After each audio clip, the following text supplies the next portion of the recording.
कि दिल्ली पुलिस ने जो एफआईआर दर्ज की है, मुझे भी मीडिया के द्वारा पता चला है, बहुत ही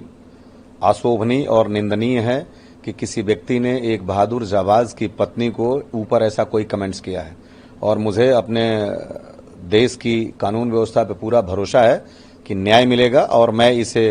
अपनी बहू के ऊपर की गई अभद्र टिप्पणी में नहीं मानता। मैं इसे उस बहादुर जाबाज की ऊपर ही डायरेक्ट इसको टिप्पणी मानता हूं। और मुझे एनसीडब्ल्यू ने जो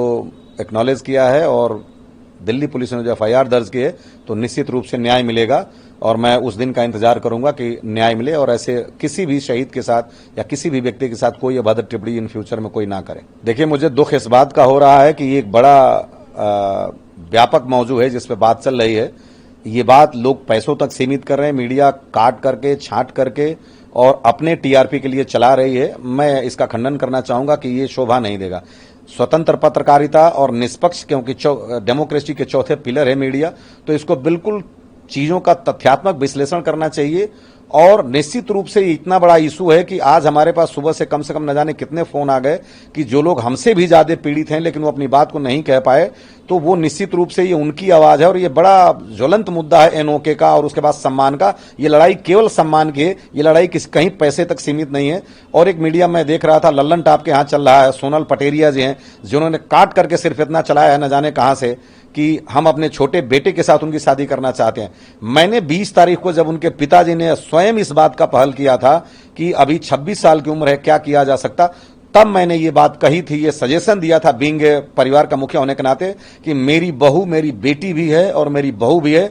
और हम धूमधाम से उसकी अपने घर से शादी करेंगे और मैं कदापि नहीं चाहूंगा कि वो अखंड वैधव्य को झेले 26 साल की उम्र में, और उसकी शादी हम धूमधाम से करेंगे अपने घर से, दोनों परिवार मिलकर। अगर मेरी बहू ऐसा कहती हैं कि मैं इस परिवार को छोड़ के नहीं जाऊंगी, इसी परिवार में रहूंगी और उनका शादी करने का इच्छा है, तब मैं अपने छोटे बेटे के साथ शादी करने के लिए भी तैयार हूं। और तीसरी बात मैंने कही थी कि अगर वो कहती हैं कि जैसा कि कई जगह देखने को मिलता है कि जैसे विक्रम बत्रा की मंगेतर हैं या कुछ और लोग हैं, अगर वो उस प्रेम की पराकाष्ठा को ऐसे जीना चाहती होंगी कि नहीं मैं शादी ही नहीं करूंगी और मैं अंशुमान के नाम के साथ जीऊंगी, जबकि मैं ऐसा बिल्कुल नहीं चाहूंगा कि वो ऐसा करें, तब मैंने ये कहा था कि अगर वो ऐसा करती हैं तो फिर मेरे बेटे से जो भी संतान पैदा होगी, पुत्र या पुत्री, मैं उनके आंचल में दूंगा और मेरे घर की मालकिन और बहू बड़ी बहू बनकर रहेंगी और जो भी मेरी संपत्ति है वो पारिवारिक संपत्ति वो पास की जाएगी और उनको जो मैं बेटा गोद में दूंगा उसके पिता का नाम अंशुमान सिंह होगा। तो मीडिया में केवल इतना काट के चलाना कि मैं अपने बेटे के साथ शादी करना चाहता, ये गलत नरेशन है, गलत नरेटिव है कि मैं उनको अपने घर में रखना चाहता, मैं कदापि नहीं चाहता था। और आज मैं क्लियर कर दूं कि अब इतना देखने के बाद और उनकी इस व्यवहारिकता के बाद तो स्वयं त्रिलोक का कोई भी व्यक्ति कहेगा तो मैं अपने बेटे की बलि नहीं चढ़ाऊंगा और अपने इस बेटे की शादी में नहीं करूंगा, ये जीवन भर कुंवारा रह जाएगा तो मैं पसंद करूंगा, लेकिन मैं उनसे कदापि शादी नहीं करूंगा। मेरी मेन डिमांड है कोई पैसा नहीं, केवल सम्मान की लड़ाई है कि वो माँ बाप जो 25 साल 26 साल अपने बेटे को पाल पोस करके बड़ा करके एक ओहदे तक पहुंचाते हैं, अगर उनके जाने के बाद, क्योंकि बेटा जब जीता रहता है और वो माँ बाप का कदर नहीं करता नहीं देखता है, तो इसके तमाम कानून है कि कान पकड़ करके अपने माँ बाप के भरण पोषण के लिए कानून कहती है। तो माँ बाप के बेटा के चले जाने के बाद वो गरीब माँ बाप जो जिंदगी नहीं जी सकते उनको भी सोचना चाहिए। और एनओके का ये ज्वलंत मुद्दा, इस पे बहुत लोग जो सफर कर रहे हैं, इस पे व्यापक रूप से चर्चा होकर के कानून में परिवर्तन होना चाहिए। तो मेरी मीडिया से गुजारिश है कि इसको छोटी छोटी बातों में, पैसे पे, शादी पे सीमित करके और इस व्यापक मुद्दे को, डिस्कोर्स को न भटकाए। और ये जो मुद्दा है, मेरी डिमांड है कि ये मुद्दा बिल्कुल विचार होना चाहिए और एक प्लेटफॉर्म पे विचार होना चाहिए और निश्चित रूप से इस पे कुछ न कुछ पॉजिटिव होना चाहिए, जो कि उस गरीब माता पिता को, यानी ये कहेंगे जिन्होंने सब कुछ खोया, उनका भी और उस पत्नी का भी, जो पत्नी रहती है या छोड़ के जाती है, तो एक रेशनल तरीके से इस पे बात होनी चाहिए और नियम बनना चाहिए जो कि सबको फायदेमंद हो, सबको ग्राह्य, एक सर्व, आप जिसको कहते हैं एक व्यापक समाज में, मतलब एक सभ्य समाज में सबके लिए एक्सेप्टेबल हो। केवल मेरा इतना कहना है। देखिए, मेरे पास ऐसा कोई शब्द नहीं मेरे शब्दकोश में कि मैं इस घृणित कृत्य का तुलना कर पाऊं। इसकी मैं जितनी निंदा की जाए कम है। आज वो मेरी बहू के साथ हो रहा है, कल किसी और के साथ होगा। बस मैं ये कह सकता हूं कि ये बहुत निंदनीय कृत्य है और ये जो भी कर रहे हो मानसिक विक्षिप्त लोग हैं, उनको ऐसा नहीं करना चाहिए। और जो सरकार और पुलिस कर रही है उसका मैं स्वागत करता हूं और मैं उम्मीद करता हूं कि निश्चित रूप से न्याय मिलेगा।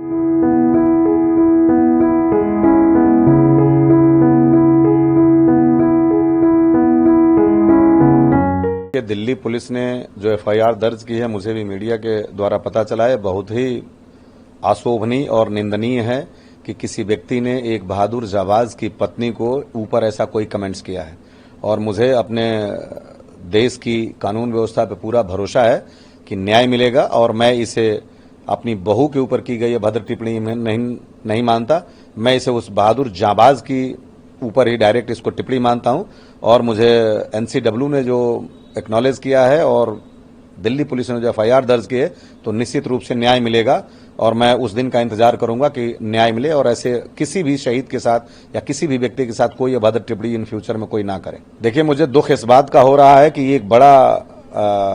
व्यापक मौजू है जिस पे बात चल रही है।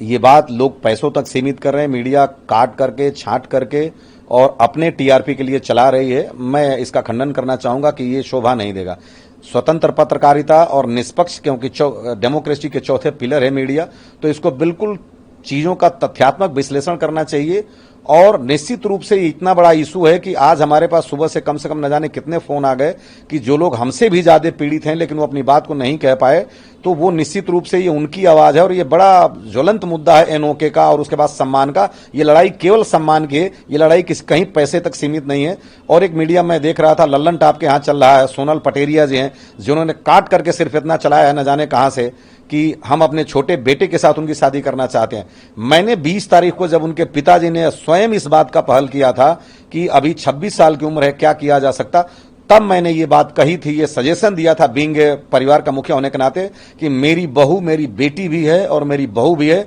और हम धूमधाम से उसकी अपने घर से शादी करेंगे और मैं कदापि नहीं चाहूंगा कि वो अखंड वैधव्य को झेले 26 साल की उम्र में, और उसकी शादी हम धूमधाम से करेंगे अपने घर से, दोनों परिवार मिलकर। अगर मेरी बहू ऐसा कहती हैं कि मैं इस परिवार को छोड़ के नहीं जाऊंगी, इसी परिवार में रहूंगी और उनका शादी करने का इच्छा है, तब मैं अपने छोटे बेटे के साथ शादी करने के लिए भी तैयार हूं। और तीसरी बात मैंने कही थी कि अगर वो कहती हैं कि जैसा कि कई जगह देखने को मिलता है कि जैसे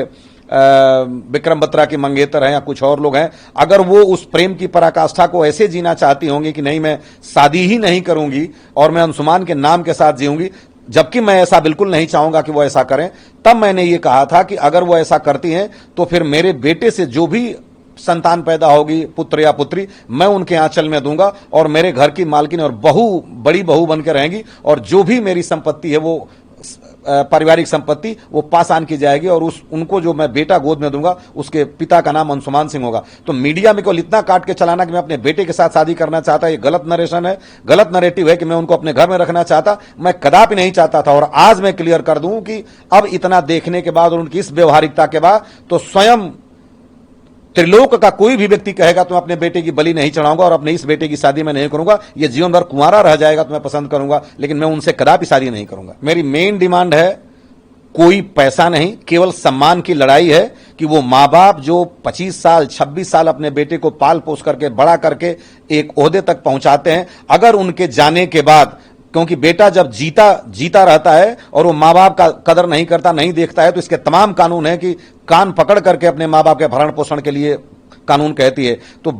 माँ बाप के बेटा के चले जाने के बाद वो गरीब माँ बाप जो जिंदगी नहीं जी सकते उनको भी सोचना चाहिए। और एनओके का ये ज्वलंत मुद्दा, इस पे बहुत लोग जो सफर कर रहे हैं, इस पे व्यापक रूप से चर्चा होकर के कानून में परिवर्तन होना चाहिए। तो मेरी मीडिया से गुजारिश है कि इसको छोटी छोटी बातों में, पैसे पे, शादी पे सीमित करके और इस व्यापक मुद्दे को, डिस्कोर्स को न भटकाए। और ये जो मुद्दा है, मेरी डिमांड है कि ये मुद्दा बिल्कुल विचार होना चाहिए और एक प्लेटफॉर्म पे विचार होना चाहिए और निश्चित रूप से इस पे कुछ न कुछ पॉजिटिव होना चाहिए, जो कि उस गरीब माता पिता को, यानी ये कहेंगे जिन्होंने सब कुछ खोया, उनका भी और उस पत्नी का भी, जो पत्नी रहती है या छोड़ के जाती है, तो एक रेशनल तरीके से इस पे बात होनी चाहिए और नियम बनना चाहिए जो कि सबको फायदेमंद हो, सबको ग्राह्य, एक सर्व, आप जिसको कहते हैं एक व्यापक समाज में, मतलब एक सभ्य समाज में सबके लिए एक्सेप्टेबल हो। केवल मेरा इतना कहना है। देखिए, मेरे पास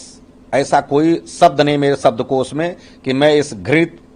कृत्य का तुलना कर पाऊं। इसकी मैं जितनी निंदा की जाए कम है। आज वो मेरी बहू के साथ हो रहा है, कल किसी और के साथ होगा। बस मैं ये कह सकता हूं कि ये बहुत निंदनीय कृत्य है और ये जो भी कर रहे हो मानसिक विक्षिप्त लोग हैं, उनको ऐसा नहीं करना चाहिए। और जो सरकार और पुलिस कर रही है उसका मैं स्वागत करता हूं और मैं उम्मीद करता हूं कि निश्चित रूप से न्याय मिलेगा।